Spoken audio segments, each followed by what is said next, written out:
aucun d'entre eux ne savait que leur voyage ne durerait pas 12 heures. Ça allait durer près de 8 ans. Ça a été le pire embouteillage jamais causé dans l'histoire de l'humanité. Et voici l'histoire des hommes qui l'ont subi. Depuis le jour de son ouverture en 1869, le canal de Suez s'est révélé être l'un des points de passage les plus importants du monde pour le commerce international. Avant la construction du canal, un navire qui se rendait en Inde depuis Londres devait naviguer tout le long de l'océan Atlantique avant de faire une boucle autour de l'Afrique, puis remonter l'océan Indien avant d'arriver enfin à destination. Par la suite, il lui suffisait de passer par la Méditerranée, de traverser le canal et d'entrer dans la mer Rouge avant de franchir la mer d'Arabie pour rejoindre l'Inde, ce qui lui permettait de faire une économie de 8900 km par rapport à l'ancienne route qui contournait l'Afrique. Ça a complètement et définitivement changé les règles et a permis à l'Europe et à l'Asie de faire des échanges commerciaux à des vitesses jamais imaginées auparavant. Mais que se passerait-il si, pour une raison quelconque, le canal était détruit ou ne fonctionnait plus, et que les navires commerciaux étaient obligés de contourner l'Afrique? Les conséquences pour le commerce international seraient certainement assez catastrophiques. Mais cette situation particulière s'est déjà produite une fois dans le passé. Dans les années 60, l'Égypte ne s'entendait pas vraiment avec son voisin d'à côté, Israël. Les tensions entre les deux pays se sont accrues depuis un certain temps, et les deux parties se préparent à la guerre. Dans cette atmosphère instable, le matin du 5 juin 1967, 15 cargos sont entrés dans le canal de Suez, côté Méditerranée, pour entamer leur traversée de 12 heures vers l'autre rive de la mer Rouge. Mais à l'époque, aucun d'entre eux ne savait que leur voyage ne durerait pas 12 heures. Ça allait durer près de 8 ans. Ça a été le pire embouteillage jamais causé dans l'histoire de l'humanité. Et voici l'histoire des hommes qui l'ont subi. À peu près à mi-chemin de leur voyage à travers le canal, la guerre a soudainement éclaté. Les Israéliens ont lancé une attaque aérienne surprise contre les Égyptiens dans la zone autour du canal qui, en quelques heures, était tout à coup envahie par les avions, les bombes, le feu et la mort. Le gouvernement égyptien a ordonné la fermeture du canal de Suez et a fait arrêter jusqu'à nouvel ordre les 15 navires qui s'y trouvaient. Mais après seulement 6 jours d'affrontement, les Israéliens avaient déjà remporté une victoire décisive et conquis toute la péninsule du Sinaï. La nouvelle frontière entre l'Égypte et Israël était le canal de Suez lui-même, et l'Égypte ne voulait pas permettre aux Israéliens de l'utiliser. Les Égyptiens ont plutôt décidé de le saboter au point que personne ne pourrait l'utiliser. Ils ont coulé des navires aux extrémités nord et sud pour bloquer les entrées et les sorties. Ils ont détruit les ponts et saccagé ce qui restait avec près d'1 million de mines pour s'assurer que toute tentative d'utiliser le canal serait une mission suicide. Les 15 cargos neutres qui étaient entrés dans le canal le 5 juin se sont donc retrouvés dans cette terrible situation, coincés entre l'armée égyptienne à l'ouest et l'armée israélienne à l'est, et sans espoir de sortie ni au nord ni au sud. 14 des navires ont jeté l'ancre dans le Grand Lac Amer, près de la sortie sud, et les équipages n'ont pas eu d'autre choix que d'être patients et d'attendre. Pendant les 8 prochaines années, tous les navires ont dû à nouveau reprendre l'ancienne route entre l'Europe et l'Asie en contournant l'Afrique, ce qui était à la fois plus long et beaucoup plus coûteux.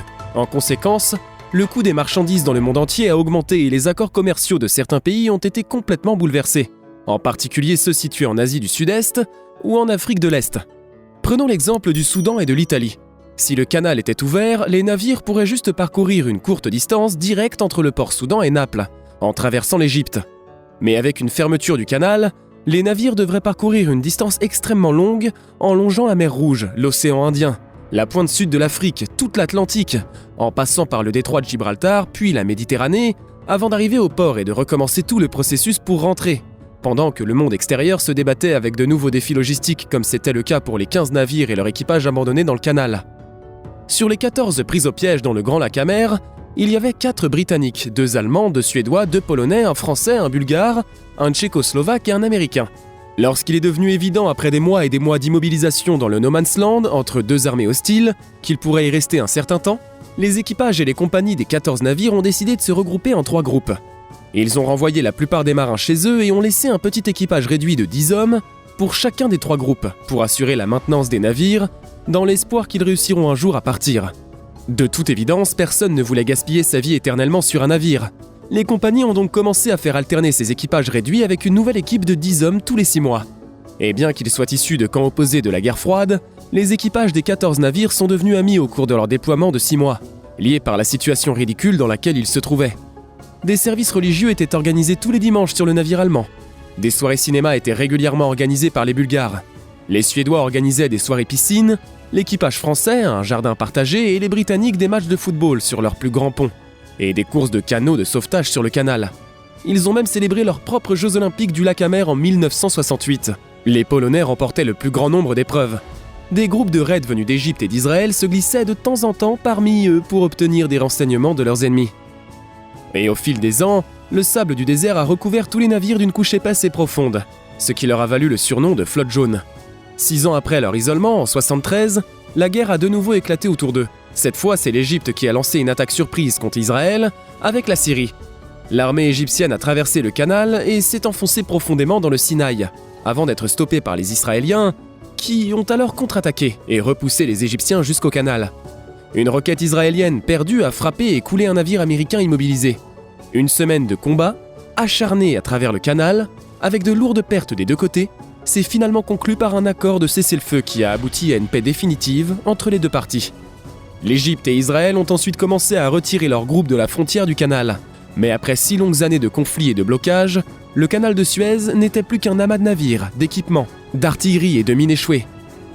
Il a fallu 2 ans à l'Égypte pour nettoyer le canal de tous les débris laissés par le conflit, mais finalement, le 5 juin 1975, 8 ans jour pour jour après leur première entrée dans le canal, le jour est venu pour la flotte jaune de dire adieu au canal et aux amis rencontrés en chemin.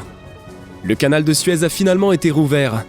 Mais les seuls navires capables de repartir après une si longue période sans naviguer étaient les 2 navires allemands, qui ont tous 2 rejoint leur port à Hambourg, chaleureusement accueillis par plus de 30 000 spectateurs après leur voyage de 8 ans, 3 mois et 5 jours.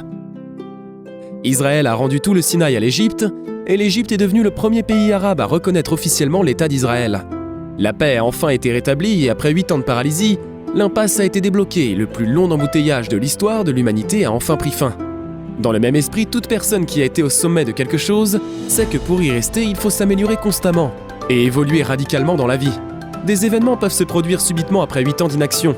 Ça signifie qu'il faut être conscient de la nécessité de s'améliorer constamment, que l'on soit au début de sa carrière ou déjà au sommet.